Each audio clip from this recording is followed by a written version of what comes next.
Good morning from St. Bart's in Midtown Manhattan. My name is Peter Thompson. I serve as the vicar here. And whether you're joining us online at stbarts.org or here in person on Park Avenue, it is my joy and delight to welcome you to the forum where each week we hold sacred conversations about the things that matter.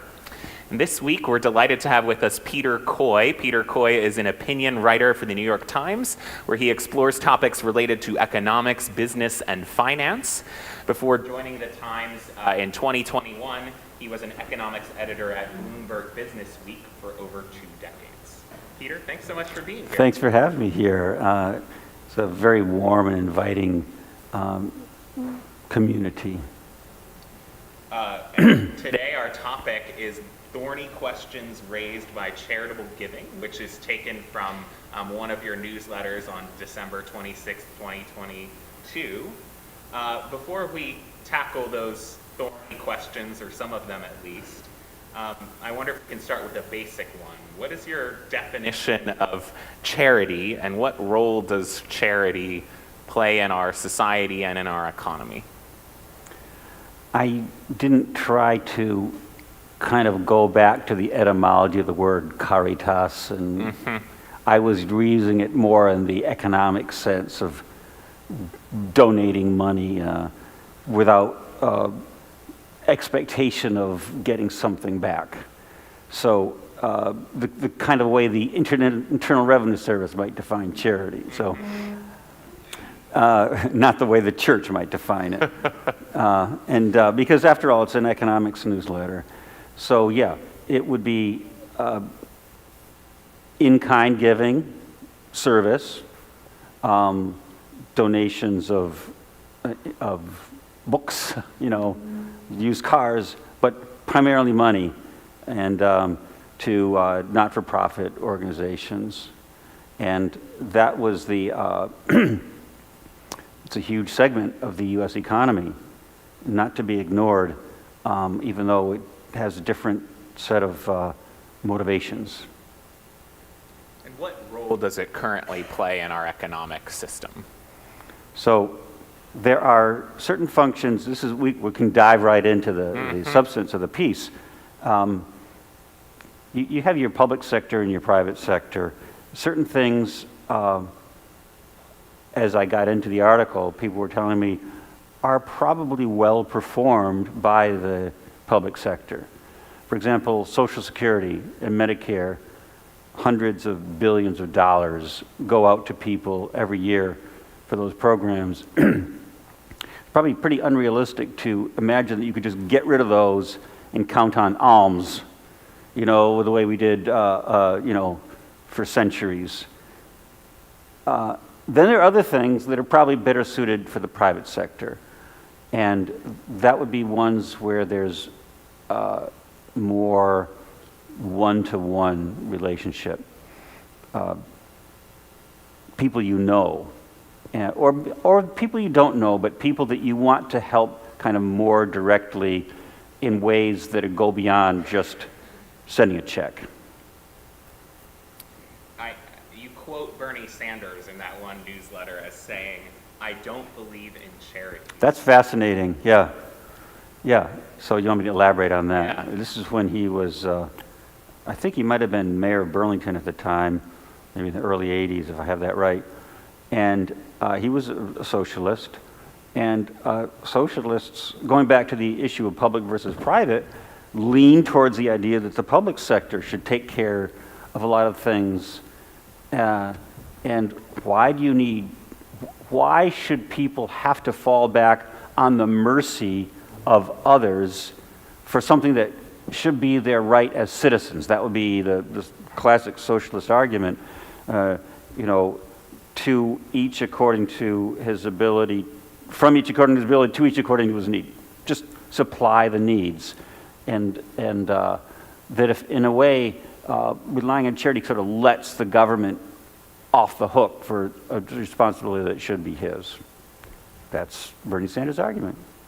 And you counter that with John Stossel, I think. John Stossel, of course, he's at ABC News, is a conservative commentator, kind of takes exactly the opposite point of view, which is that we should dismantle a lot of the social service, infrastructure. I don't know if he's taken a position on getting rid of Social Security and Medicare. That might be a little extreme, but basically shrinking back the size of government and relying on charity. And one of his arguments is that when you have face-to-face giving, you can give people a kick in the pants.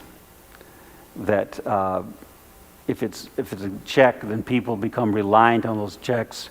Maybe they don't work when they could. Whereas if it's private giving, then you have more of an opportunity to get people motivated and doing things for themselves. How persuaded were you by either ends of that spectrum? Yeah, so I think probably more than 90% of us occupy some space between those two poles, and will be in different places along that spectrum. I think there is a place for both, and I'm a sort of middle of the road guy. I guess I think we're probably not too far off in that ratio from where we ought to be. I wouldn't want to see much more. I wouldn't want to see the charitable sector shrink. That would be a shame, kind of thing. But I also wouldn't want to see it take on be forced to take on even greater responsibilities than it already has. So we have kind of charity versus government. What are some of the other thorny questions raised by charitable giving? The first thing that comes to you is that all of us get hit every day, every week at least, with requests for money. And, you could take the view that we should, why am I entitled to a better life than somebody in Bangladesh or Somalia or someplace like that? Why shouldn't I just give and give and give to the maximum extent of my ability until I uplift those people? Because why am I more worthy than they are? That would be, again, we're talking about extremes. That's a legitimate argument, and you could point to Jesus Christ as an example of that. Then you would have others who would say, it's mine, I earned it. If I choose to give something, fine, but I have no obligation to do so. So that's a thorny question for sure. If we're talking about thorny questions here, how much should I give? I just don't know. And I don't feel like I have strong principles or guidelines to go by in deciding that question. It's sort of like when I'm sitting there and the pitches come in, and I'm just throwing most of them away, and then going back. Well, I've given this money to this one before. I gave him $200 last year. What should I give him this year? I'm feeling a little tight this year, or I'm tough, right? I don't think anybody can say here is the correct number. I mean, there's the principle of tithing, for example, kind of makes it easy. Well, 10% would be the classic tithe, and that sort of simplifies things. You just go by that. So then that's the quantity. What about to whom do you give charity? Again, really tough. If you have 100 choices, and it's actually far more than 100, but let's just say you get 100 different organizations in a given year that are coming to you, do you give 1% to each? Or do you give 20% each to 5? It's more important to give a substantial amount of money so I can really make a difference. I'll tell you a story. This is pretty funny. When I was a kid, maybe starting at age 10 or 11, right on up until I went off to college, I was a paper boy, delivered the Hartford Courant in Connecticut. And it was kind of ridiculous how little money I made. This was in the 70s, and kids around me were working at the supermarket and making decent checks. And I was just getting up at 5:40 every morning and going to deliver the newspaper in this fairly rural route, so took 45 minutes.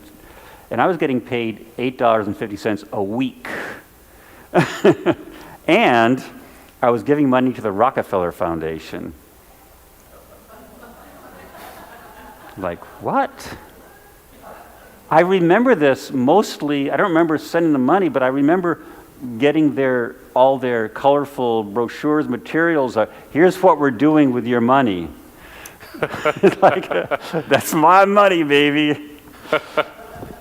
But as ridiculous as it seems, it's actually not the worst thing in the world, because the Rockefeller Foundation could make more use of a given dollar than I could. I'm not going to travel to Africa or Asia and do charity myself. That's what these organizations are for. So if you're talking about whom you give money to, obviously you want to go to the ones that are going to do the most with it. Either you believe in the particular thing they're doing, or for sure that's one, but also that they're doing it in an efficient way. Well, one of the thorny questions about charitable giving is there are these big players in the space. Does my $8.50 make a difference? I didn't give the whole $8.50. I saved a little bit for myself. Does it make a difference? Well, every little bit helps, right? I mean, you do what you can, and that at that time that was what I could do. Another thorny question is what should be your emphasis? Should it be on you got to argue political change? Now, if it's truly political, then you don't get a deduction for it. But there are organizations that are devoted to. You can still give charity without getting a deduction, but even within the space of tax-deductible charity, there are some that are aimed more at changing society, and others that are aimed more at just pure helping the downtrodden.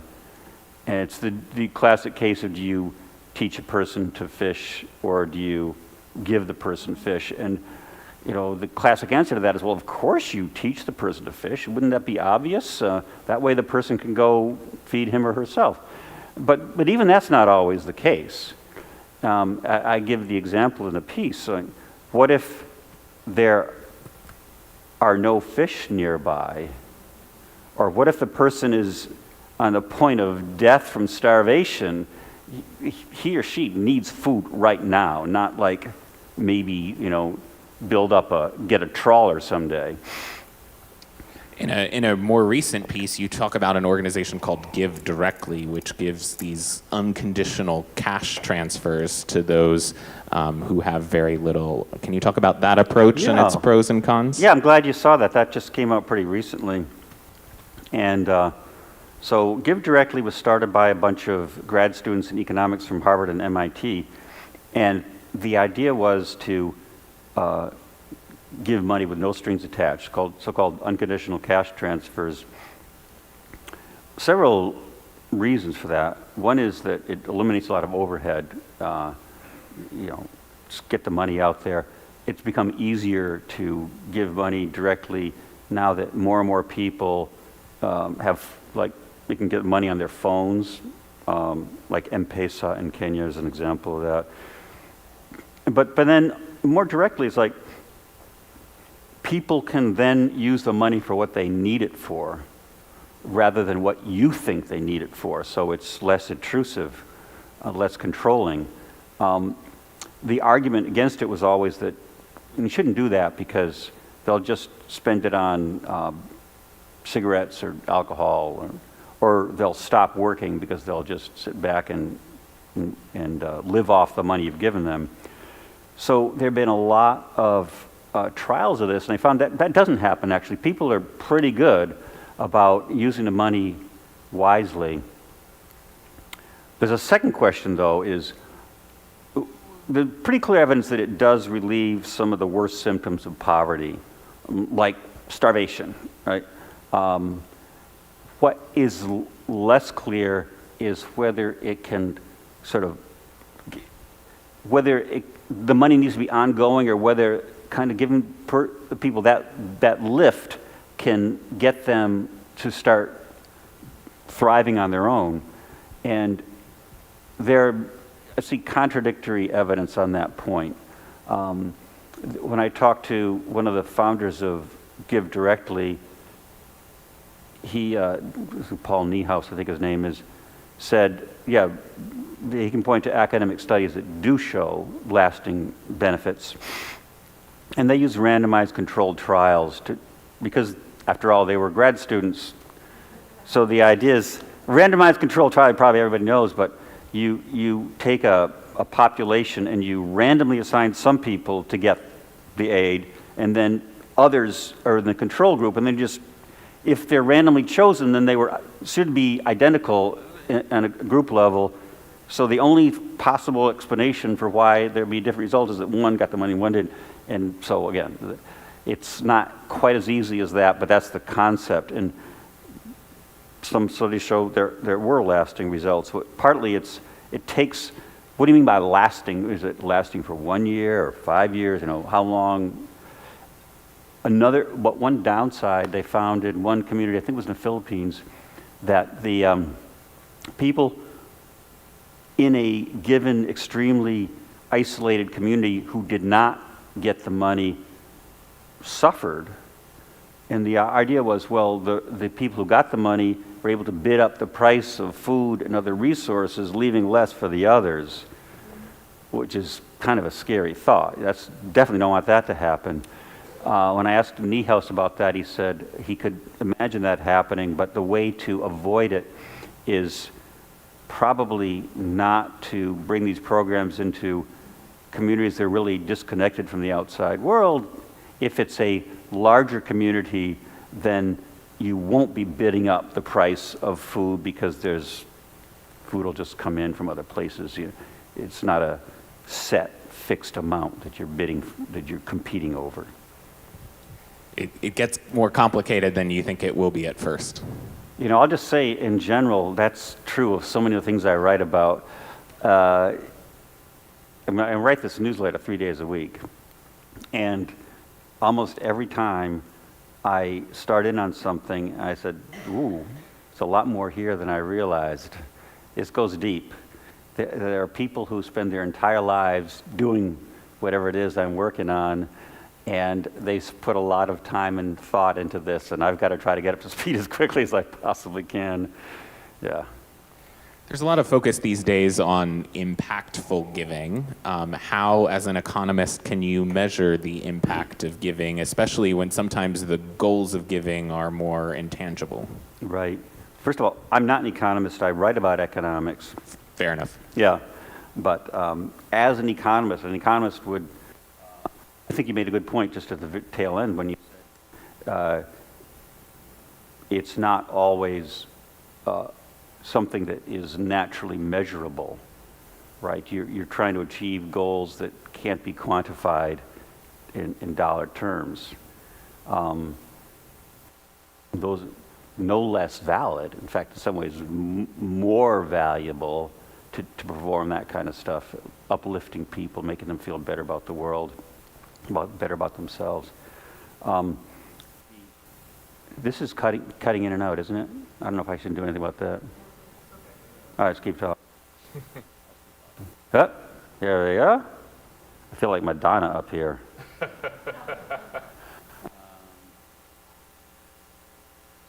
I'll go back to randomized controlled trials. I just happened to be reading about this last night.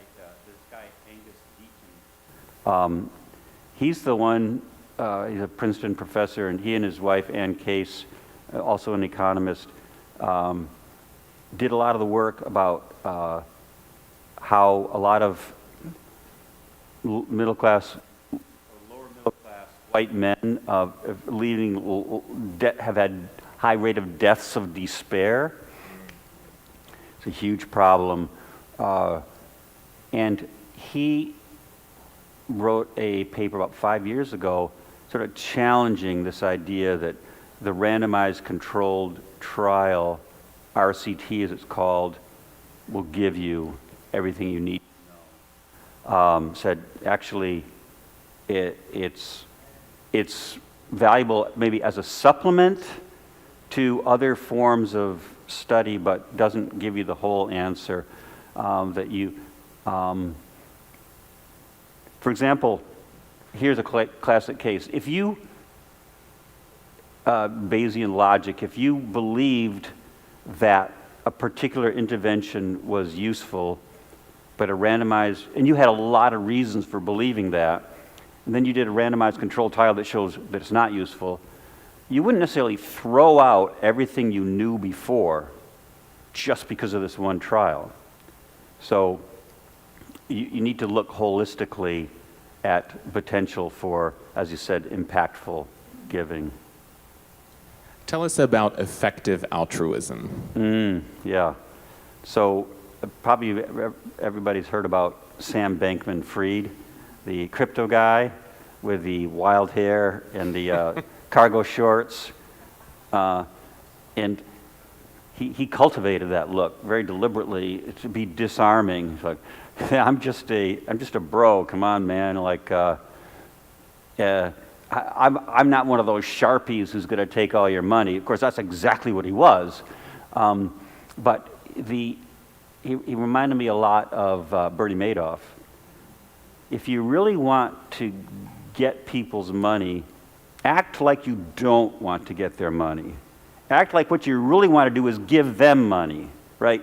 I'm all about charity. I'm all about giving, and it's kind of scary, but it works on people. What a nice guy, you know? All he wants to do is make the world a better place, and we saw what happened with that. But I just want to say one thing on the other side, though. He was a bad guy, is a bad guy. He's on trial, and he could go to prison for a long time. The concept of effective altruism is not entirely a bad idea. It goes back to the impactful question you asked before, because we do want to be effective. What's altruism? If all we're trying to do is feel good about ourselves, then we don't care about our effectiveness. But I think most of us feel like we do want more than just kind of absolving ourselves of our sins by giving. So the effective altruism is trying to be scientific. You know, what works, what doesn't work. And that part of it's perfectly fine. What happens, though, and so there are things like, do mosquito nets help avoid malaria in malaria-infested parts of Africa, for example? Well, yeah, that's something you want to know. Sometimes, though, the scientific nature of it can lead you astray, and or lead you into some kind of weird corners. And here's a classic example. Artificial intelligence.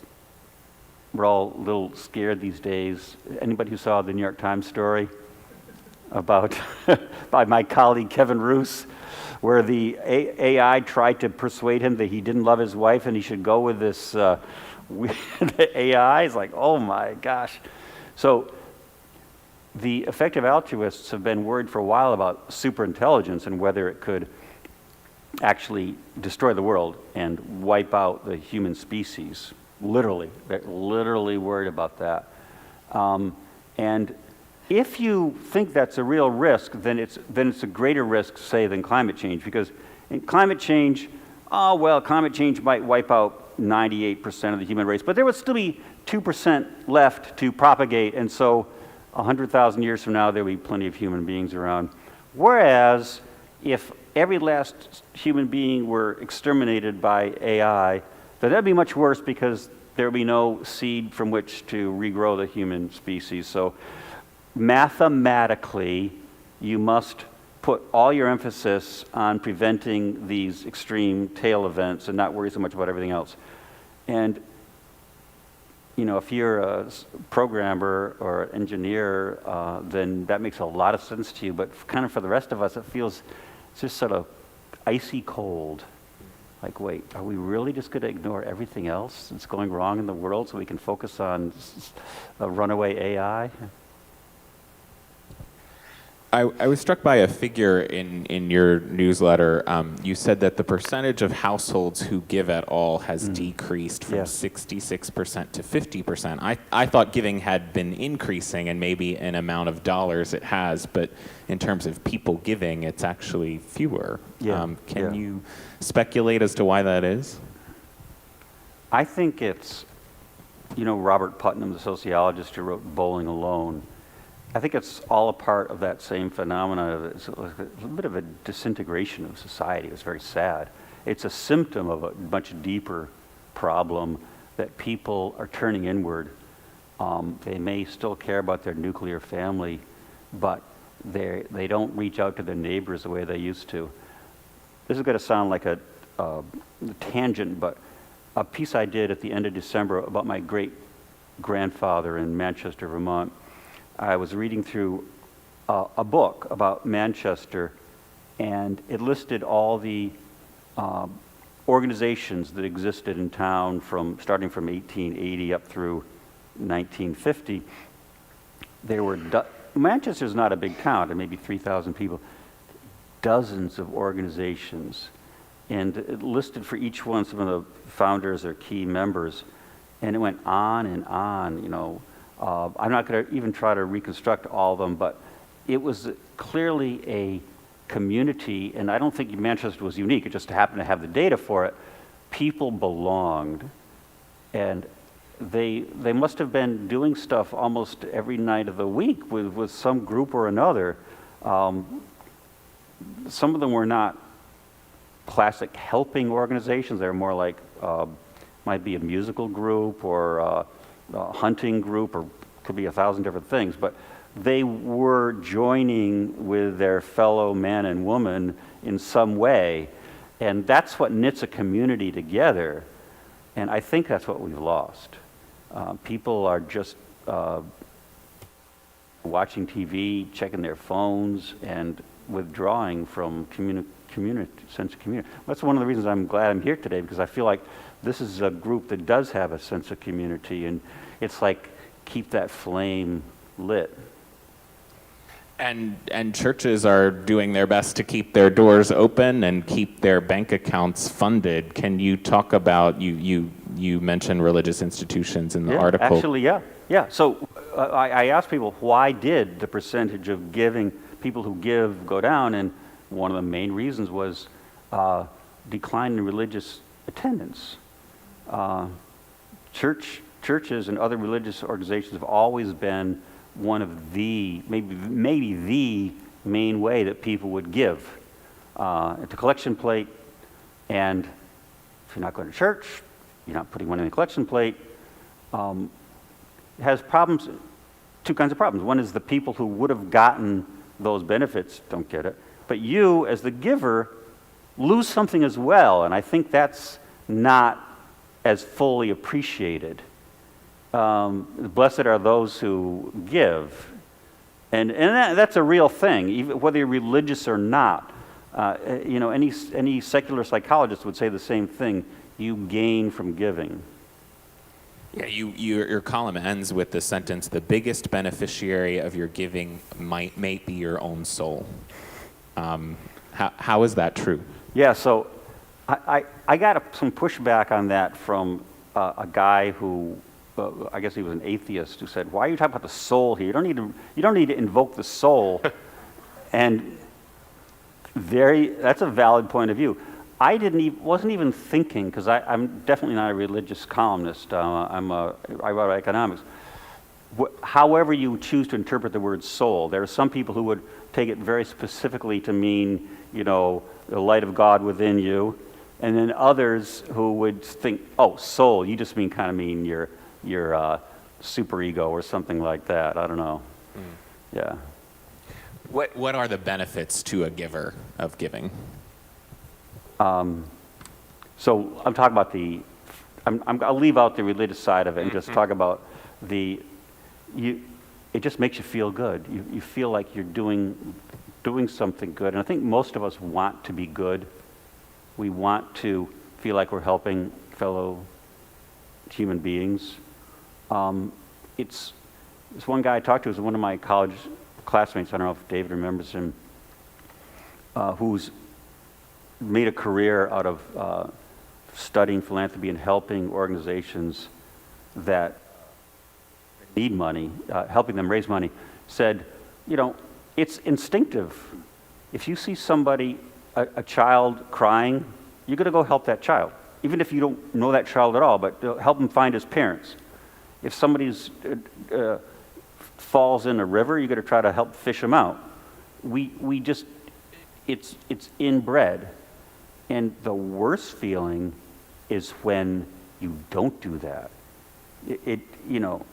Imagine if you didn't help that child, and then you thought, you tossing and turning that night in bed, like, why didn't I do the natural thing? So I think that's really what it comes down to.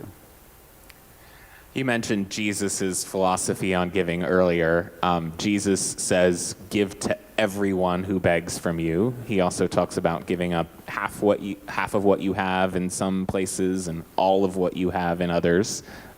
He's obviously an extremist when it comes to giving. Any thoughts on Jesus' philosophy? I don't want to get super religious here, since I'm primarily a secular person, even though I participated in the service today and I really enjoyed it.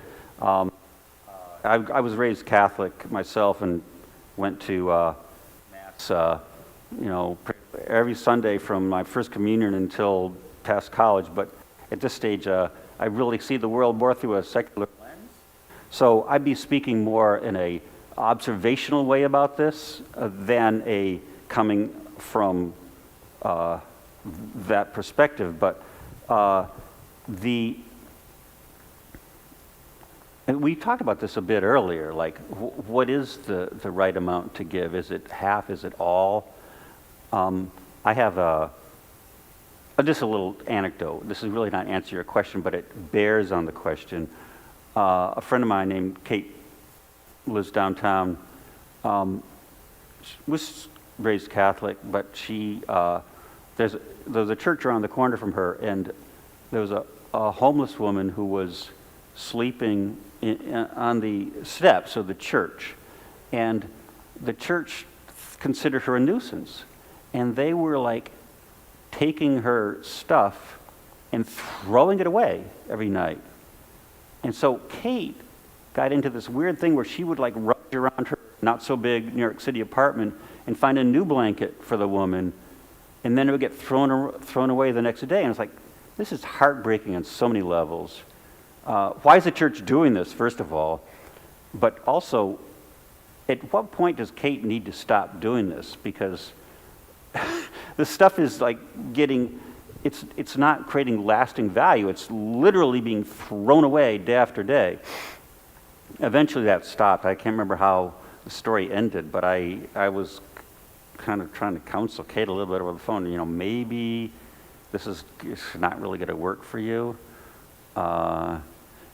We started out talking about thorny questions. There's a thorny question for you, right? What's the right thing to do in a case like that? I don't really know. I don't think we have to have the answers in this conversation, but I hope we'll at least get people to think about the questions, right?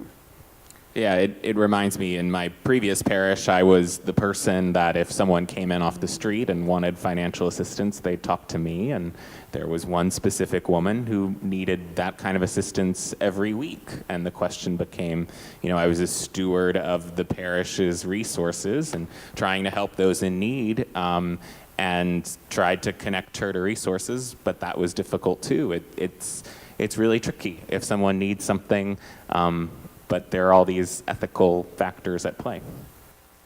Yeah, so you have lived it. Sure. No, you can't imagine a tougher question than that, because someone comes to you specifically. You're not just an average person. You're a man of the cloth, and they've come to you seeking help. And what do? Tough one. Yeah, and there's also the classic experience we all have, but particularly those of us in collars who are visible, walking by someone asking for money on the street. Right. And the rest of us can just blend into the scenery, but for you, it's like everybody just noticed, is he going to walk by or not? Yeah, tough.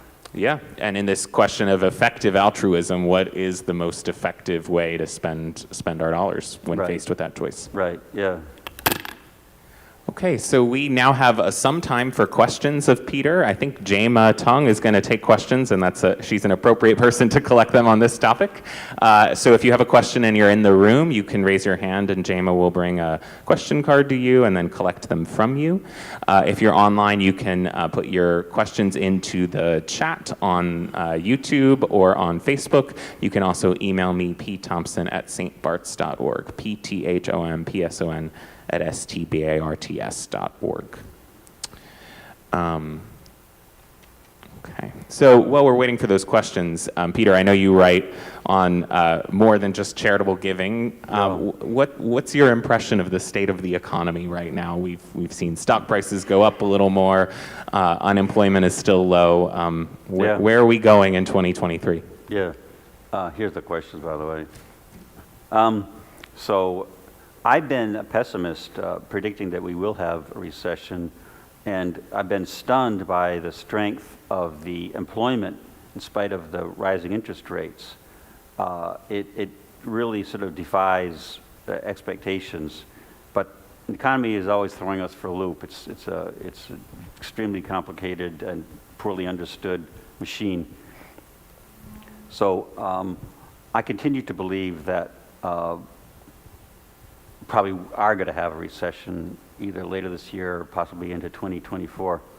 There are a lot of signs pointing that direction, and the risk is that the Federal Reserve is so intent on actually raising unemployment because they feel it's too low right now, that and pushing down inflation, which is too high, but that they might overdo things and cause worse harm than they need to do, that they might worsen what would have been a mild recession, turn it into a more substantial downturn that really hurts a lot of people.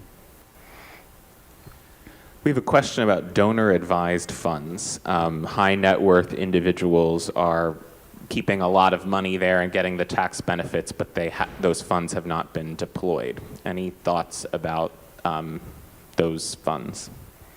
I have to say, I have not looked into that in detail. I always wonder that the IRS requires like foundations to spend a certain percentage of their money in order to retain their privileged tax status. And I just don't know how those rules apply to donor-advised funds. Something to look into. Practical tips on how we should approach our own charitable giving, and is there a positive rule of thumb that we should follow?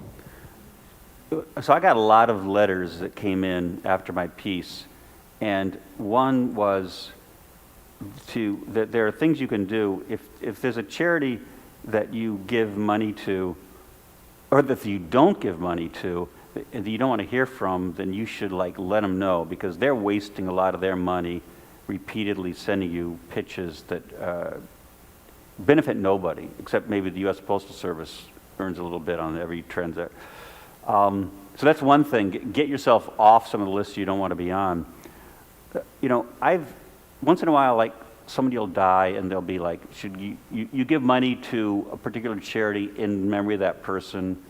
Just a nice thing to do, even though it's not really the kind of thing you would normally give money to. Like, I give money to Fiorello LaGuardia High School because a guy who died had gone there. And so years after, I'm keep getting money from LaGuardia High School. So I'm not going to give you money anymore. You pretty much used up everything I gave you over the years by on postage.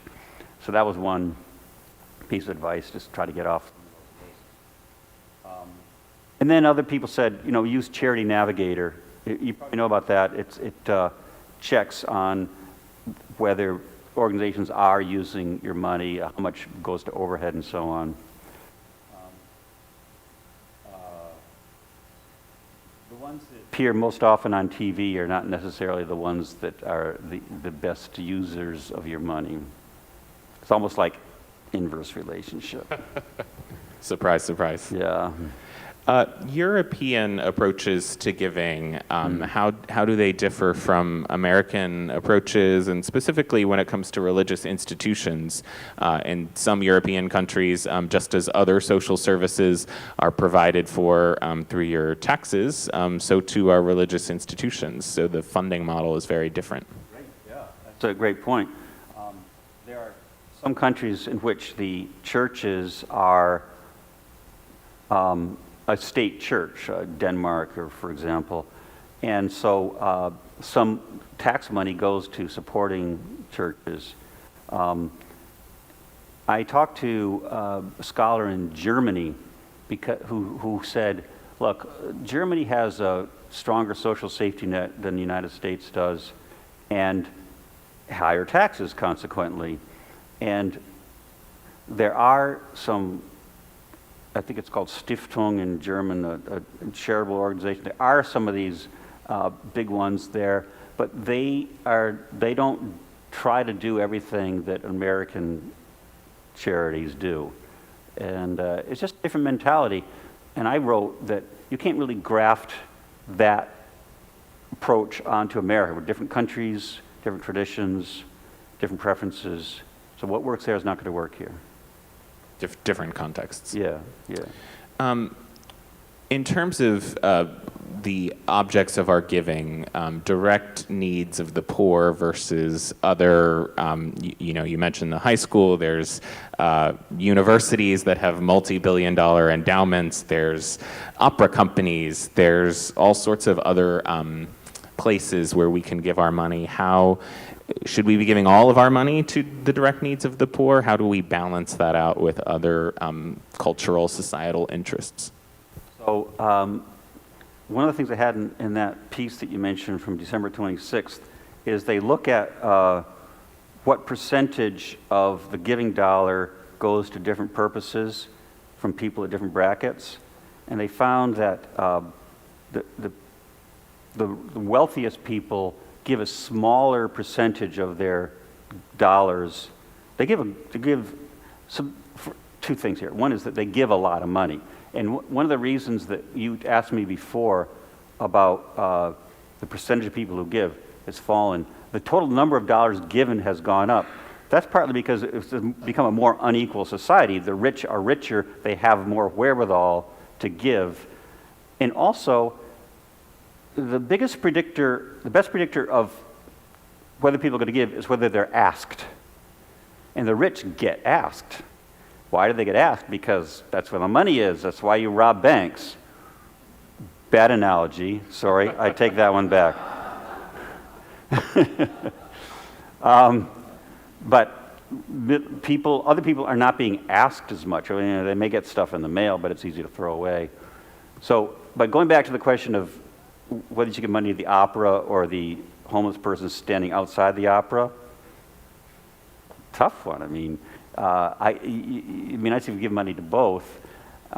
If you gave all your money to the downtrodden, then there would not be any opera anymore, which is a bad thing. But conversely, you can't let the homeless starve. So I'm glad you called this thorny questions rather than clear answers.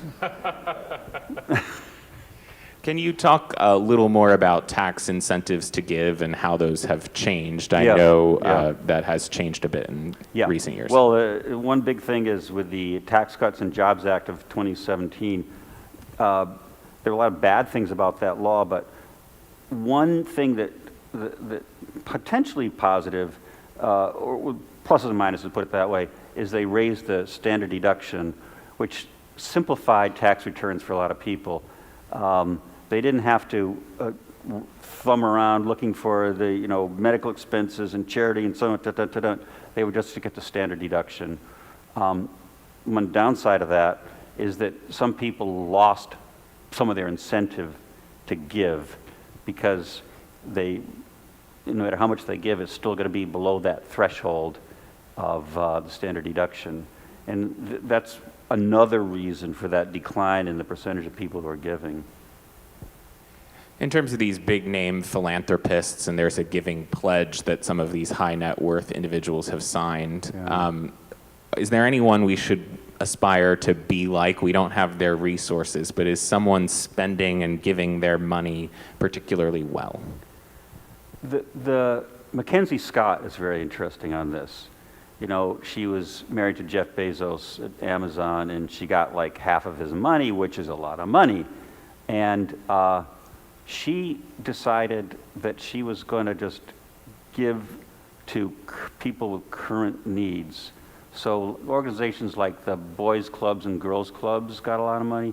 Goodwill International got a lot of money. And historically black colleges and universities got a lot of money.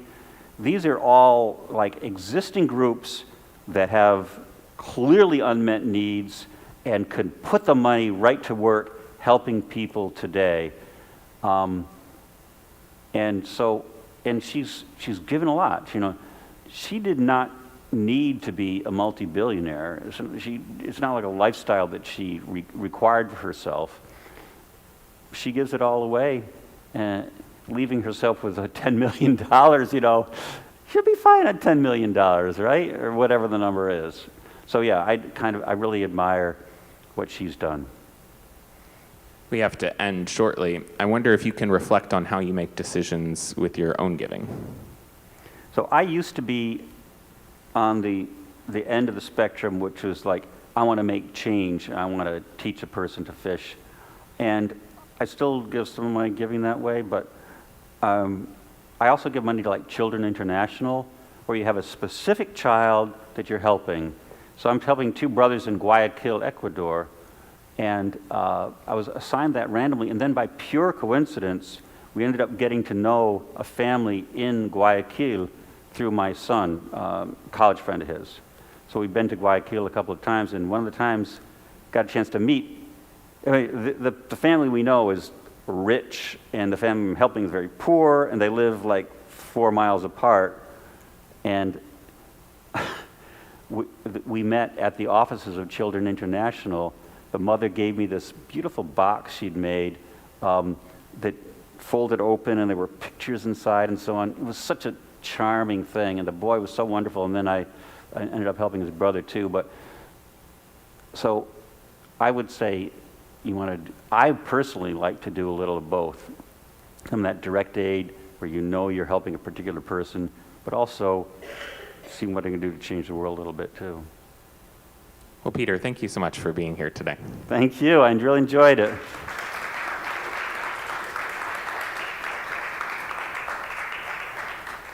And thank you all for being here as well. We hope you'll stick around, whether you're online or here in person, and join us for worship at 11 a.m.